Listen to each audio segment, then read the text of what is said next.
Bonjour à tous et bienvenue à nouveau. Nous sommes rejoints aujourd'hui par l'ambassadeur Chas Freeman, ancien secrétaire adjoint à la Défense. Bienvenue de nouveau dans l'émission. Heureux d'être avec vous, Glenn. Ainsi, dans les années 1990, vous avez participé à la construction de l'architecture de sécurité européenne de l'après-guerre froide. À cette époque, vous travailliez probablement avec des Européens comme Mitterrand, Chirac, Kohl, Schröder, Brody, vous savez, d'autres hommes d'État qui menaient des discussions rationnelles sur la sécurité européenne. Eh bien, ils ne sont plus là, et une grande partie de la qualité que nous avions dans la politique européenne semble également avoir disparu. Aujourd'hui, la sécurité européenne ne tourne plus vraiment autour de l'idée de promouvoir une sécurité indivisible ou d'atténuer la concurrence en matière de sécurité.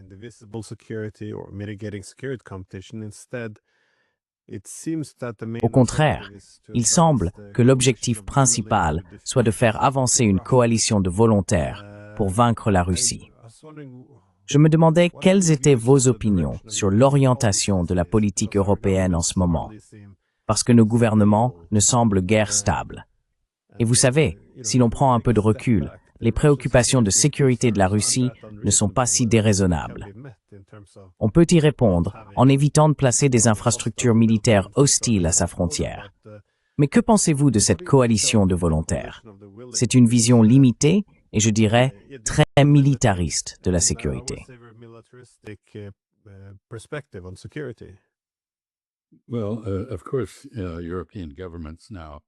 Eh bien, bien sûr, les gouvernements européens sont aujourd'hui presque tous instables. Nous venons de voir le 5e Premier ministre en France en 2 ans, et l'effondrement de l'appareil macroniste est en cours. L'Allemagne a dû recourir à une quasi-interdiction de l'Alternative für Deutschland pour maintenir sa vie politique. Et nous avons assisté à une élection en Tchéquie avec un résultat très intéressant. Donc je pense, curieusement, que la majeure partie de l'Europe ressemble désormais à l'Italie des mauvais jours, quand nous avions un nouveau Premier ministre chaque semaine et une loi différente. Mais la question principale, à mon avis, et là je suis tout à fait d'accord avec vous, c'est qu'il n'existe actuellement aucune preuve d'une vision européenne concernant toute une série de sujets. Aucun plan de coexistence avec la Russie.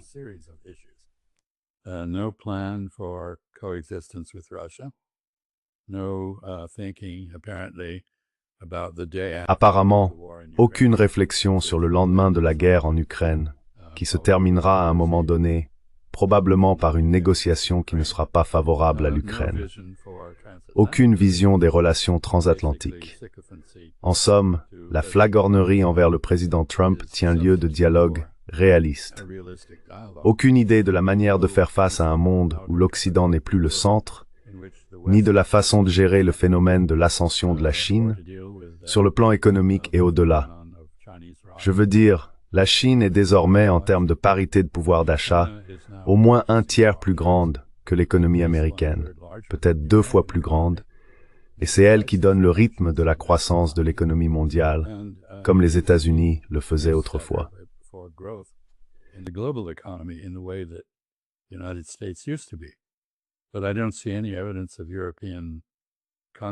Mais je ne vois aucune preuve de concept européen pour faire face à cette nouvelle réalité. L'Europe n'a pas pris la mesure des changements qui se produisent en Asie occidentale, y compris le génocide à Gaza. Elle n'a pas redéfini sa relation avec Israël, sauf de manière très marginale. Elle a permis à Israël de se considérer comme un avant-poste honorifique de la civilisation européenne, ce qui là, je pense, était à l'origine. Mais je ne crois pas qu'il partage encore les valeurs des Européens. Beaucoup de problèmes. Aucune vision pour réorganiser les institutions mondiales dont nous dépendons, qui sont toutes en déclin. L'ONU, l'Organisation mondiale du commerce et les organismes associés. Donc beaucoup d'inertie, beaucoup de confusion, aucune clarté, aucune vision, aucun leadership.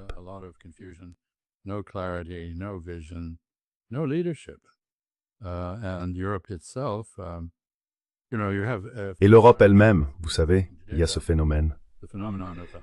Je réfléchissais aujourd'hui à l'objection hongroise à l'adhésion de l'Ukraine ou, à ce stade, à l'ouverture de négociations d'adhésion de l'Ukraine à l'UE. Cela repose précisément sur la question qui a déclenché les troubles civils en Ukraine en 2014, à savoir les droits linguistiques et culturels des 150 000 Ukrainiens dont la langue maternelle est le hongrois. Et c'est pour cette raison que Viktor Orban a opposé son veto à toute tentative d'entamer des négociations d'adhésion à l'UE. Nous observons également ces tendances étranges, l'UE semblant vouloir développer sa propre version de l'OTAN comme organisme parallèle. Du moins, si je comprends bien ce que dit Ursula von der Leyen, cela semble être la direction de sa réflexion en tout cas. Donc vous avez raison, c'est une performance singulièrement peu impressionnante, de la part de dirigeants eux-mêmes peu impressionnants, et qui ne bénéficient pas du soutien de leur propre population.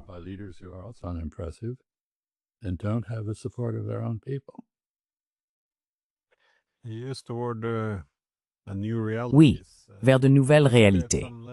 Il semble, à un certain niveau, que c'est là que les Européens peinent. Ils espèrent simplement le retour des années 1990. Ainsi, en ce qui concerne la relation avec les États-Unis, c'est un peu. Il suffit d'attendre la fin de Trump jusqu'à ce que quelqu'un comme Biden ou d'autres reviennent. La Russie peut être vaincue et son économie brisée afin qu'elle puisse revenir à la gestion de son déclin. En somme, la politique étrangère dépend du fait que la Russie fasse ce que nous voulons qu'elle fasse. Imposer des sanctions à à la Chine, lui faire un petit sermon sur les droits de l'homme et maintenir le chaos contrôlé au Moyen-Orient. Mais en ce qui concerne à nouveau la relation avec les États-Unis, on a l'impression, en regardant l'Ukraine, qu'au moment où il y a eu cet appel à un cessez-le-feu inconditionnel,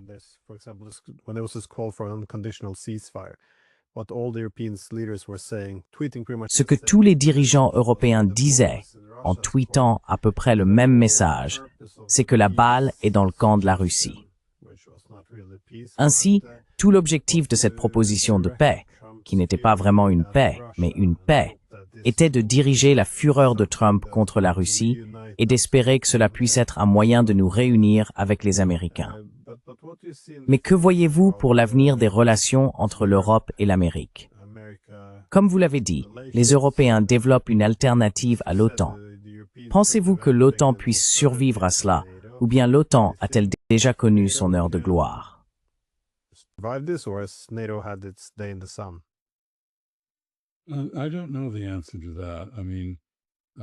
Je ne connais pas la réponse à cela.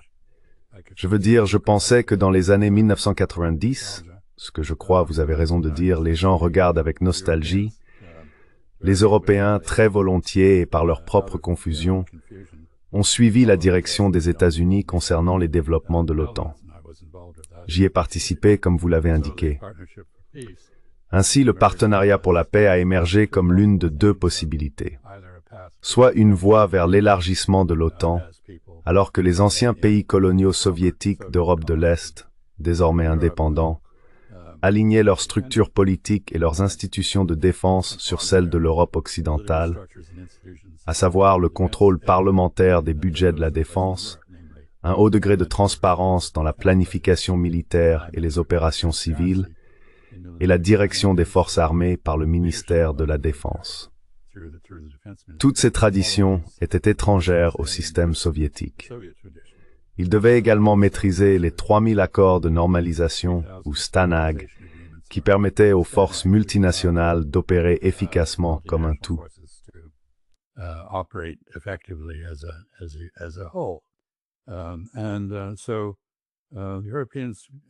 Et donc, les Européens, je pense, ont répondu avec beaucoup d'enthousiasme à cette proposition américaine.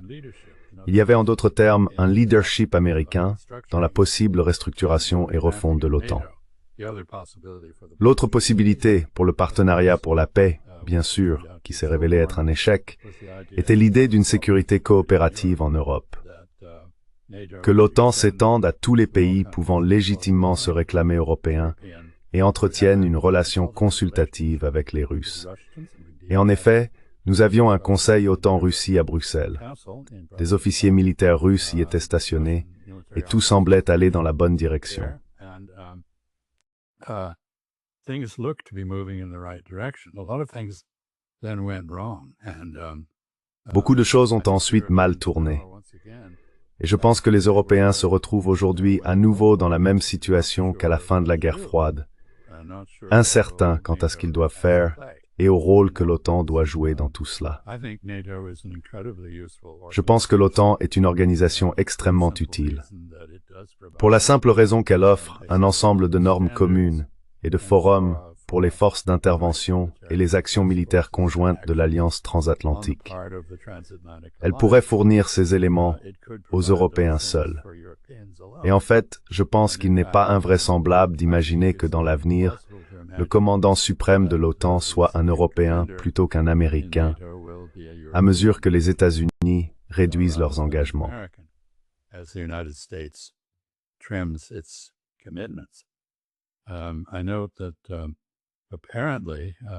Je sais qu'apparemment, le Pentagone envisage une stratégie de défense nationale pour les États-Unis qui se replierait en grande partie sur l'hémisphère occidental, tout en s'opposant à la montée de la Chine, de manière assez inefficace, devrais-je dire, puisque la Chine va s'élever quoi qu'il en soit. Elle a été la société la plus vaste, la mieux gouvernée et la plus prospère de la planète pendant la majeure partie de l'histoire enregistrée. Et il n'est pas surprenant qu'elle revienne sur le devant de la scène après l'intermède de 500 ans de domination occidentale. Mais encore une fois, je dis que les Européens, qui furent autrefois les maîtres du monde entier, ne semblent plus savoir comment traiter avec le monde, comment faire face à un monde dans lequel, comme je l'ai dit, l'Occident n'est plus le centre. Il y a donc en ce moment beaucoup de mouvements quasi browniens dans la politique européenne.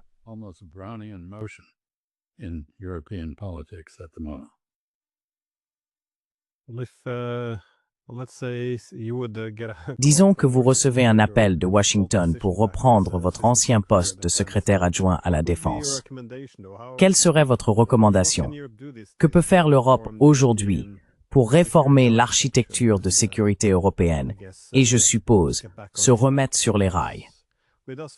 Parce que nous avons le sentiment que l'un des problèmes que nous avons eus était l'incapacité, je dirais, de trouver une place pour la Russie à la table européenne, puisque tant de choses ont été redéfinies, semble-t-il. Le continent a été redécoupé, et au lieu d'avoir une guerre froide dans le monde en développement autour de l'influence, il a semblé qu'une nouvelle guerre froide commençait avec le redessin des lignes de division en Europe.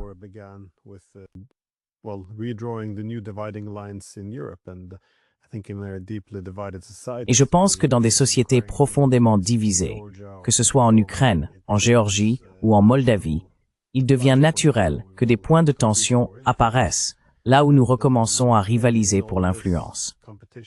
Et dans toute cette compétition, nous nous retrouvons non seulement avec la guerre, mais aussi avec des problèmes économiques, politiques et sociaux. Bien sûr, tout ne découle pas de l'échec à construire une architecture de sécurité inclusive.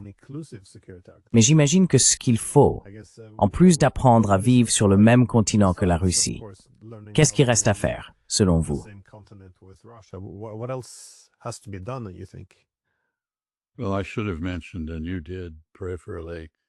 Eh bien, j'aurais dû mentionner, et vous l'avez fait de manière périphérique, le fait que l'Europe ne sait plus vraiment comment gérer sa sécurité énergétique. C'est quelque chose auquel, en tant que Norvégien, vous pensez probablement de temps en temps. Mais non, je pense que, bien sûr, si l'on me rappelait, ce qui n'arrivera pas, et je ne crois pas que j'en aurais envie à mon âge, ces postes au Pentagone peuvent être assez éprouvants. Si l'on me rappelait, je travaillerais pour le président Trump, et je pense d'une certaine manière qu'il va dans la bonne direction.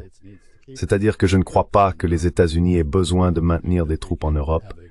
Je pense que nous pouvons nous engager à soutenir les Européens par le biais de l'OTAN, gérés de manière au-delà de l'horizon, avec des exercices, du matériel prépositionné, et ainsi de suite. Je ne crois pas que l'Europe doive être disfère entre une sphère russe et le reste.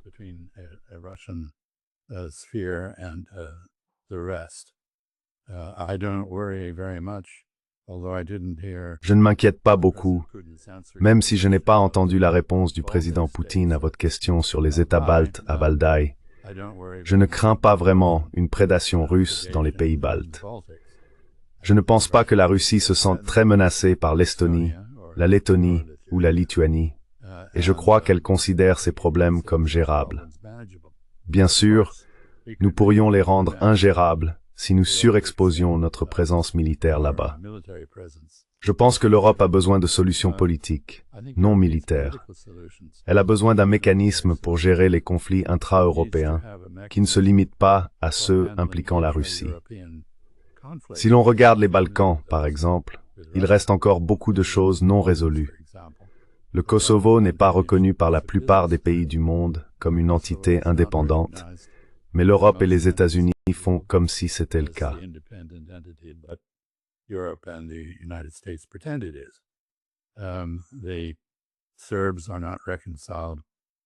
Les Serbes ne sont pas réconciliés avec le reste de l'Europe. Et il y a toujours un problème entre les Grecs et les Turcs. Il existe maintenant des tensions entre les Hongrois et les Ukrainiens, en supposant que l'Ukraine finisse par trouver sa place dans le giron européen. Il faut s'en occuper. Nous avons traité ces questions dans les années 1990, dans le cadre des processus d'adhésion à l'Union européenne et à l'OTAN. Divers territoires habités par des minorités, revendiqués par la Roumanie, la Hongrie, la Yougoslavie et d'autres, ont été régularisés. L'une des conditions pour rejoindre l'OTAN était de ne pas avoir de différends territoriaux avec ses voisins, ce qui, bien sûr, disqualifie immédiatement l'Ukraine.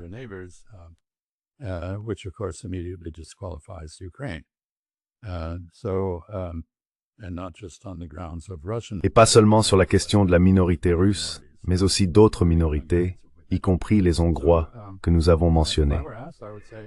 Donc si l'on me demandait mon avis, je dirais que les États-Unis devraient discuter avec les Européens d'un programme de transition vers un rôle européen accru en matière d'autodéfense, afin d'alléger la charge des États-Unis. Je pense que le président Trump souhaite réellement cela. Et j'insisterai sur un retour à un dialogue et à une interaction active entre Bruxelles et Moscou. J'aimerais que nous puissions trouver une issue à la guerre en Ukraine qui préserve une Ukraine suffisamment vaste et intacte pour pouvoir s'attaquer à ces terribles problèmes qui commencent par la pauvreté et la corruption, mais s'étendent jusqu'à l'adoption d'une idéologie fasciste et du bandérisme, si l'on peut dire.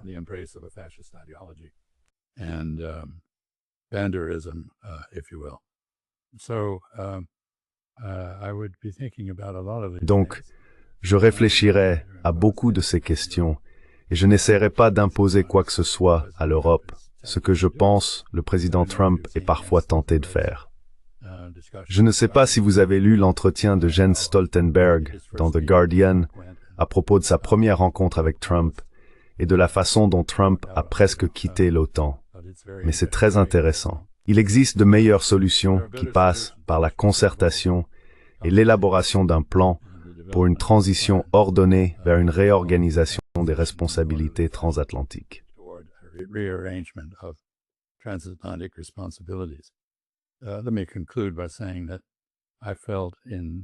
Permettez-moi de conclure en disant que j'ai ressenti, en 1993-94, lorsque j'ai synthétisé diverses propositions qui ont donné naissance au partenariat pour la paix, que les États-Unis devaient conserver un rôle permanent en Europe, pour la simple raison que l'Europe et les États-Unis, le Canada, l'Amérique du Nord, si vous voulez, font partie de la même zone géostratégique. Les États-Unis ont un intérêt légitime à la manière dont les Européens gèrent leurs problèmes et un intérêt légitime à s'assurer qu'ils les gèrent effectivement, plutôt que de les laisser dégénérer en conflit et en guerre. C'est donc une réponse un peu longue, mais mon point de vue fondamental est qu'il semble bien y avoir un rééquilibrage des relations.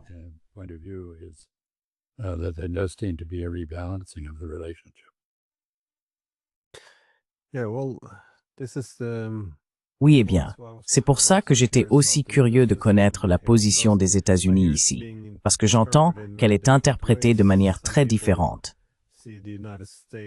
Certains voient les États-Unis comme cherchant simplement à établir une nouvelle division du travail, où les Européens prendraient en charge le confinement de la Russie. D'autres suggèrent que Trump veut simplement se retirer complètement de l'OTAN et cesser de se concentrer sur l'Europe. Mais pour les Européens, je pense que l'espoir était que la guerre en Ukraine soit quelque chose qui nous réunirait à nouveau avec les États-Unis. Il y avait presque une déclaration triomphante en 2022, disant que si la Russie ne voulait pas de l'OTAN, cela avait désormais renforcé l'alliance pour des décennies à venir. Et au lieu de cela semble mener à un affaiblissement sévère, au point que, comme vous l'avez dit, Trump envisageait simplement de se retirer complètement de l'OTAN. Mais quel est le nouvel objectif des États-Unis? S'agit-il simplement de faire en sorte que les Européens prennent en main la guerre par procuration avant que tout ne s'effondre, ou quoi? I don't think we have a clear objective. Je ne pense pas que nous ayons un objectif clair. Je ne pense pas que nous ayons une stratégie. L'Europe n'a pas de stratégie pour faire face aux différents problèmes que j'ai mentionnés. Nous n'avons pas de stratégie pour gérer nos relations avec l'Europe. Différents points de vue prédominent à différents moments. Le président Trump est un homme d'affaires et il semble aborder la relation transatlantique davantage en termes de bilan financier que sous tout autre angle. Donc il s'inquiète il semble croire qu'il existe une sorte de caisse commune dans laquelle tout le monde verse de l'argent pour les intérêts de sécurité partagés.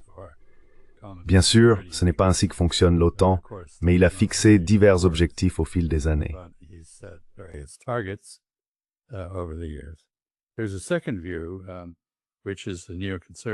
Il existe une deuxième vision, qui est celle des néoconservateurs et que Trump adopte parfois. Si vous regardez le récit de Stoltenberg sur la première rencontre de Trump avec l'OTAN, vous verrez qu'il a demandé « Pourquoi ne pouvez-vous pas nous rejoindre pour combattre la Corée du Nord ?»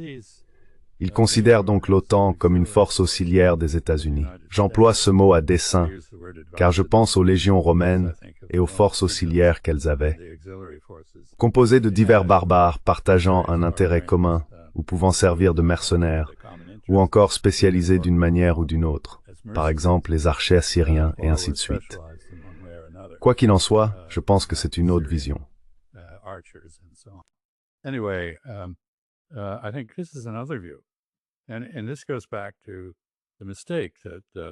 Et cela remonte à l'erreur que les Européens et les Américains ont commise après les années 1990, ou plutôt pendant cette décennie. C'était une combinaison de triomphalisme, de nostalgie de la guerre froide, qui a en réalité recréé une guerre froide en Europe, d'un rejet de toute ouverture russe au motif qu'elle ne pouvait pas être sincère, de méfiance, et de tous les facteurs qui ont conduit directement à la fois à l'effort d'élargir militairement l'OTAN, avec l'inclusion de l'Ukraine malgré les objections russes, et à la rupture avec la Russie. On en est arrivé à un point où presque plus personne, à l'exception de quelques Européens de l'Est comme Robert Fico et Viktor Orban, ne parle aux Russes.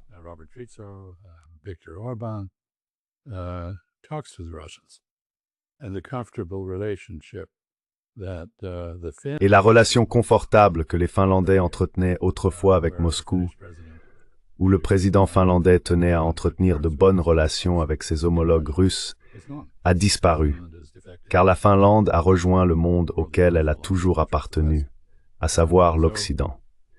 Et je pense qu'il nous faut examiner, dans le contexte de l'Ukraine, l'exemple finlandais. La Finlande a réussi à être entièrement occidentale dans son caractère, tout en maintenant des relations prudemment cordiales avec son voisin russe, malgré la perte d'une grande partie de son territoire, au profit de ce voisin plus tôt au XXe siècle. Nous devons donc redécouvrir une partie de notre propre histoire. Et comme je l'ai déjà dit dans votre émission, on ne peut pas avoir de stabilité en Europe si l'on exclut la Russie d'un rôle convenu.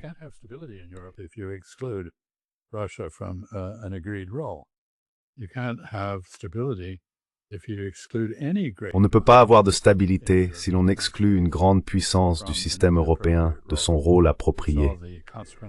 Nous en avons vu les conséquences avec l'ostracisme de l'Allemagne et son oppression après la Première Guerre mondiale, et nous l'avons revu pendant la guerre froide. Les Européens et les Américains doivent donc s'asseoir et réfléchir ensemble, plutôt que de simplement utiliser la guerre en Ukraine comme un point de ralliement, ce qu'a essentiellement fait l'administration Biden. Ils étaient toujours satisfaits de voir cette guerre par procuration se poursuivre, car ils y voyaient un moyen de renforcer l'OTAN, comme vous l'avez dit. À l'époque, je pensais que ce renforcement de l'OTAN était une illusion, qu'il masquait des divergences très réelles et croissantes. Je crois que les faits m'ont donné raison.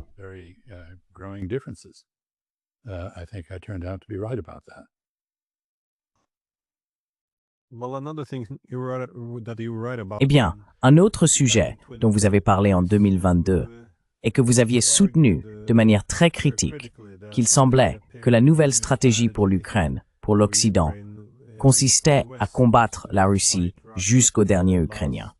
Et nous semblons atteindre ce point. C'est-à-dire que c'est l'un des problèmes essentiels pour les Ukrainiens. Un problème de main-d'œuvre, ce qui contredit quelque peu les affirmations précédentes selon lesquelles ils n'auraient perdu que 30 000 hommes, ce qui paraît un peu étrange. Mais nous entendons aussi des choses similaires venant de Géorgie maintenant, où le Premier ministre et la présidente ont tous deux averti que l'Occident les avait poussés à devenir un autre front contre la Russie, et que leur refus de le faire serait la raison pour laquelle ces ONG tentent maintenant de renverser leur gouvernement.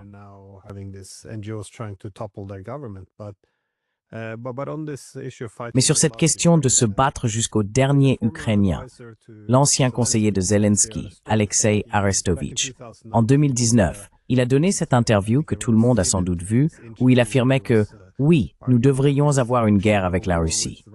C'est le prix à payer pour rejoindre l'OTAN, et nous allons gagner. Ce sera cool, selon ses mots.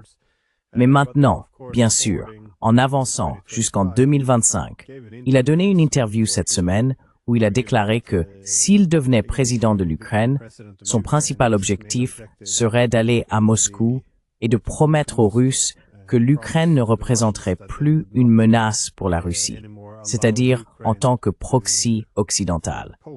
Et il a ajouté qu'il devrait accepter certaines concessions territoriales afin de ne pas en perdre davantage et de rétablir les droits linguistiques et religieux.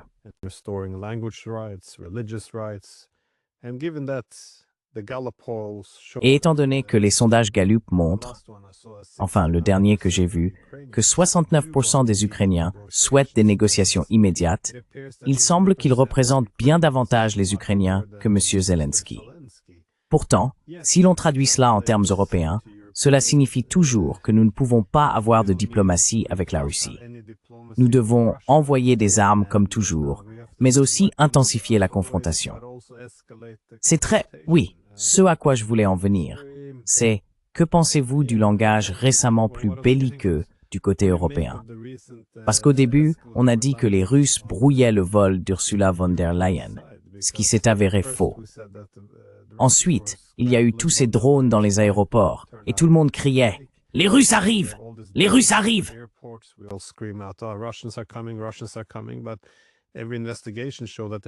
Mais toutes les enquêtes ont montré qu'il y avait des Allemands, un Chinois, quelques Norvégiens, je veux dire toutes les nationalités sauf les Russes, apparemment. Et pourtant, la conclusion reste la même.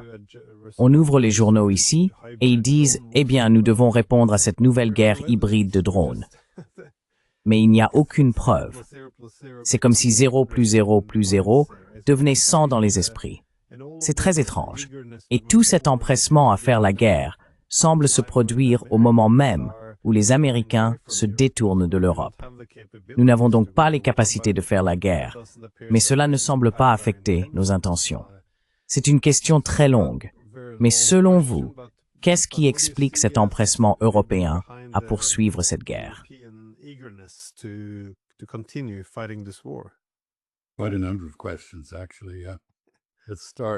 En réalité, il y a pas mal de questions. Commençons par le programme que Volodymyr Zelensky a mené, la campagne qu'il a conduite pour devenir président, où il avait exactement la même mission de paix que celle que vous décrivez maintenant. Autrement dit, Il irait à Moscou, ferait la paix avec les Russes, revitaliserait les accords de Minsk, et ainsi de suite, et il adopterait une politique de bon voisinage comme base de la souveraineté ukrainienne. Il n'a pas fallu longtemps, environ 6 semaines, je crois, pour qu'il soit submergé par des ultranationalistes d'Ukraine occidentale, d'un type ou d'un autre, des gens que tout le monde appelait néo-nazis, jusqu'à ce qu'ils deviennent l'instrument de la lutte contre les Russes, moment où ils furent béatifiés et devinrent presque des saints.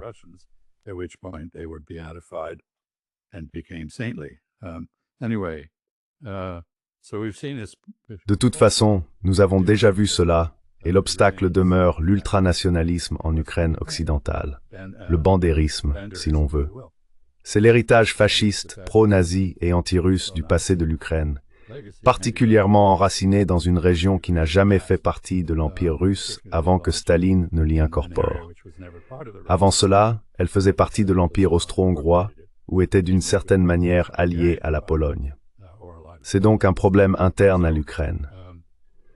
Et oui, l'élection de quelqu'un qui a su tirer parti des sondages Gallup pour remporter la victoire et qui a réellement pu mener une politique de pacification avec les Russes, une volonté de faire certaines concessions, comme vous l'avez dit, est précisément la manière dont nous pouvons sortir du désordre que nous avons créé.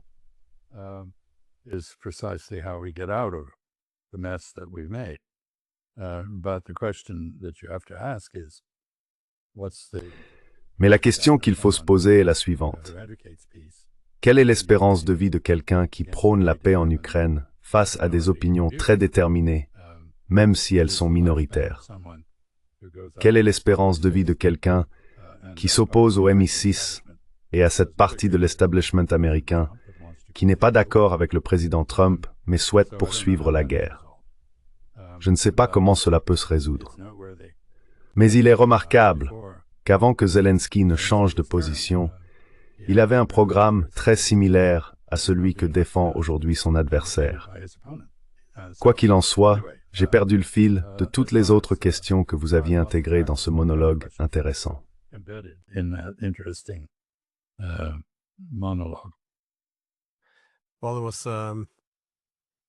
Eh bien, oui, à Delstovitch, comme vous l'avez dit, l'objectif était le précédent, ce qui est, comme vous l'avez justement noté, très similaire à ce que Zelensky avait déclaré en 2019, jusqu'à ce qu'il soit en fait le premier à le renverser.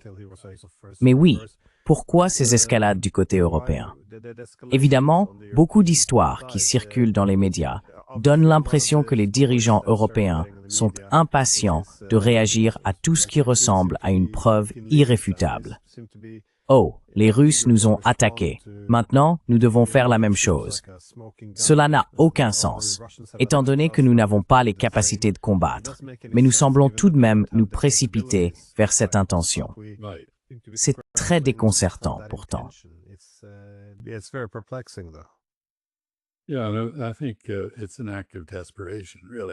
Oui, je pense que c'est un acte de désespoir, vraiment. S'accrocher à l'illusion que l'Ukraine peut gagner la guerre, illusion que l'on entend exprimée par le général Kellogg, l'émissaire trumpien en Ukraine, mais on l'entend aussi dans les capitales européennes.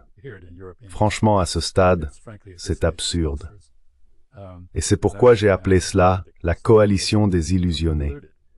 Puisque ces illusions semblent être au cœur du projet européen, ils cherchent le moindre petit indice pouvant les conforter. Vous avez mentionné l'explosion de drones. Beaucoup ont soupçonné qu'il s'agissait d'une opération sous faux drapeau destinée à galvaniser ou à regalvaniser le soutien européen à l'Ukraine.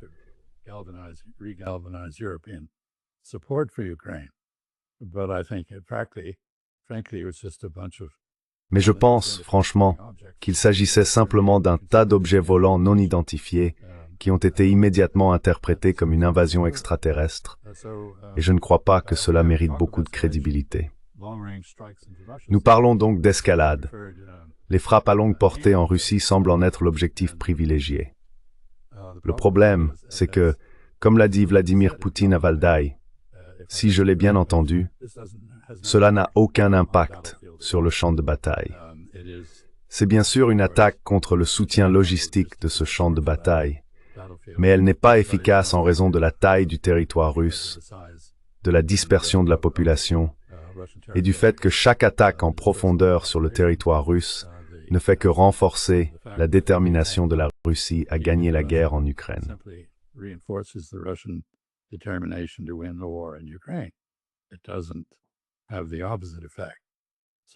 Cela n'a pas l'effet inverse. C'est donc contre-productif en termes de destruction du moral russe et de provocation d'une remise en question des objectifs russes. Les Russes ont été très constants dans leur but. Ils ne les ont pas vraiment modifiés depuis qu'ils les ont énoncés pour la première fois. Je pense donc, franchement, que les discours sur l'escalade sont vides de sens. Comme vous l'avez dit, il n'y a pas de capacité, cela ne peut pas résoudre le problème. Cela n'exerce pas de pression efficace sur les Russes, et cela ne met aucune pression sur l'Ukraine, qui a elle aussi besoin d'un peu de fermeté si nous voulons parvenir à une conclusion dans cette guerre.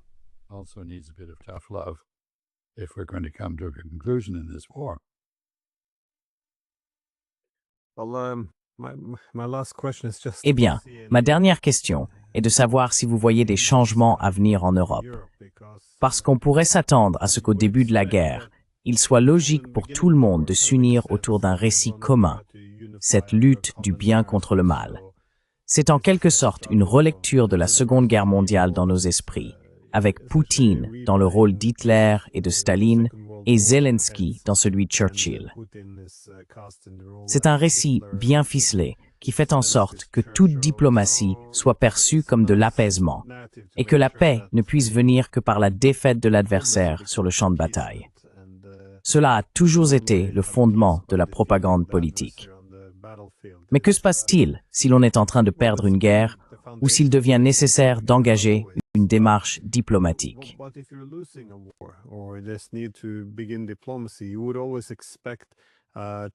On s'attendrait toujours à un changement de discours, peut-être même en tenant compte du fait que l'adversaire a certaines préoccupations de sécurité qu'il faut aborder. Et nous avons vu peu à peu un pays européen après l'autre commencer à se détacher un peu. Vous avez mentionné la Hongrie, nous avons la Slovaquie. La Pologne devient également un peu tiède à l'égard de certaines positions plus agressives. Il y a maintenant cette élection en République tchèque où Babiš a pris le pouvoir et lui aussi semble se rapprocher de ce groupe de pays qui ne veulent pas poursuivre l'attitude belliciste européenne. Mais il y avait un article aujourd'hui que j'ai trouvé intéressant. Il portait sur Angela Merkel.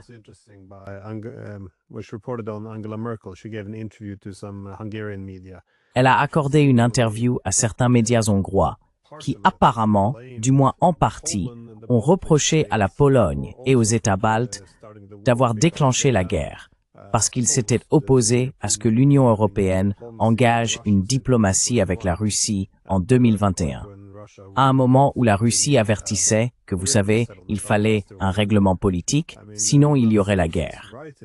Je ne dis pas qu'elle a raison sur ce point, mais il est intéressant de constater qu'il semble y avoir quelques changements dans le récit.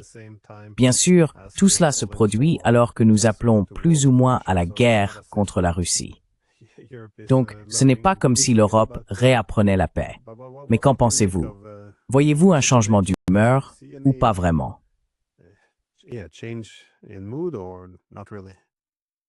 Je pense qu'il y a un changement d'humeur. On pourrait même ajouter l'Espagne à la liste des pays qui se montrent sceptiques à propos de tout cela. Mais, vous savez, je pense que le point essentiel, je ne suis pas sûr, malgré l'existence de Chas Freeman, je ne suis pas sûr que nous devrions blâmer les pays baltes pour leur posture idéologique et l'échec de la diplomatie. J'ai passé 30 ans comme diplomate. Les diplomates sont des réalistes qui essayent de résoudre les problèmes par des moyens autres que la guerre. Nous pouvons parfois invoquer la force militaire comme soutien, mais les éléments fondamentaux de la diplomatie reposent exactement sur le point que vous avez soulevé, c'est-à-dire une certaine empathie envers l'autre camp. Pas de la sympathie, pas un accord, mais une compréhension pour laquelle l'autre partie dans un différend adopte la position qu'elle adopte, afin de pouvoir mettre fin au différend ou contourner.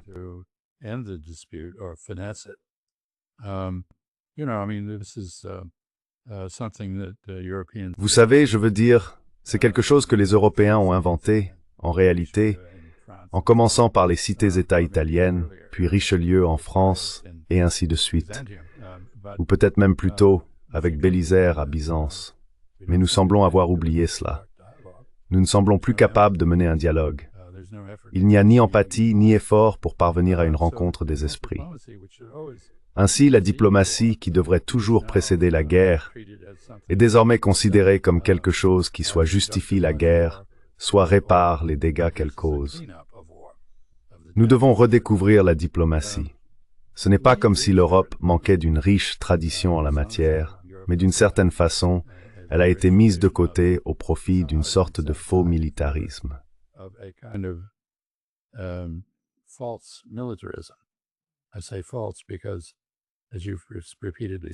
Je dis faux parce que, comme vous l'avez justement répété, l'Europe n'a pas la capacité militaire de faire ce qu'elle menace de faire.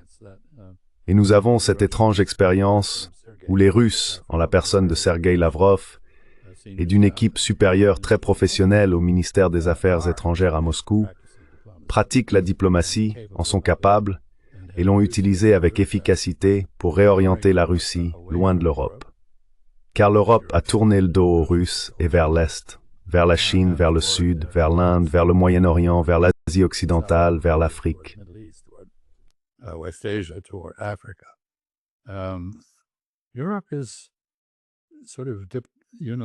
L'Europe s'est en quelque sorte désarmée unilatéralement sur le plan diplomatique. C'est très difficile à comprendre, je le reconnais, et je pense que cela ne peut pas continuer. La mention de la Hongrie, de la Slovaquie, de la Tchéquie, on pourrait y ajouter l'Irlande et l'Espagne dans l'humeur, montre bien que le maquillage des divergences entre Européens sur ces questions s'amenuise considérablement. Cela me rappelle ce que disait le grand investisseur Warren Buffett: « Quand la marée se retire, on voit qui nage nu. » Et je pense que dans ce cas, lorsque la guerre s'apaisera, on verra qui est réellement désarmé.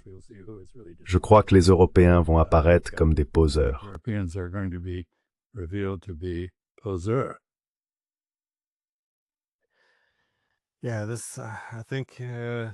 Oui, je pense que miser entièrement sur cette guerre a été une énorme erreur.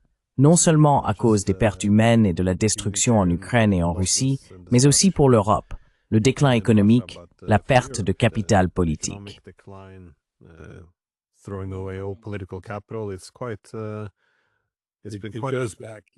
Cela revient à la question que vous avez posée au début sur la stabilité des gouvernements européens. Partout, on observe une aliénation du public vis-à-vis de la direction politique. Autrement dit, les citoyens des pays démocratiques se méfient de ceux qu'ils ont eux-mêmes élus. Et ils se méfient même désormais du processus électoral, comme on l'a vu dans des pays comme la Roumanie et la Moldavie, où il y a eu une manipulation intense du processus électoral et un quasi-veto sur tout résultat qui ne correspond pas aux attentes. Et puis, vous savez, on voit cela aussi en Allemagne, ce qui, eh bien, ce n'est pas tenable. L'alternative für Deutschland doit être admise dans le débat respectable. Que vous les aimiez ou non, n'est pas la question. Ils représentent une part importante de la population. Ils ne devraient pas être ignorés.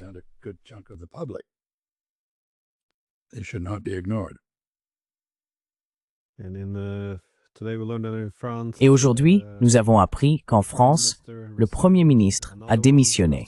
Encore un, après moins d'un mois au pouvoir. Donc vraiment, oui, je pense qu'il y a une crise de légitimité parmi les élites politiques à travers l'Europe. Et il est difficile de prétendre que ce n'est pas à cause de la guerre et de l'économie.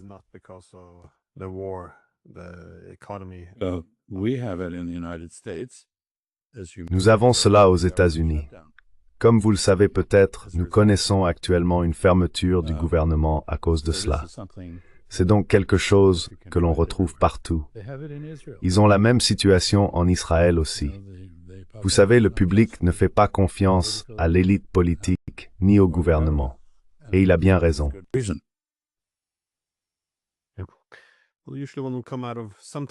Eh bien, d'ordinaire, quelqu'un sort renforcé d'une crise politique. Mais dans ce cas, la crise politique découle d'une faiblesse donc il est très difficile d'imaginer que cela se produise cette fois-ci. Quoi qu'il en soit, ambassadeur Freeman, je vous ai déjà pris trop de temps. Merci infiniment d'avoir été aussi généreux de le consacrer.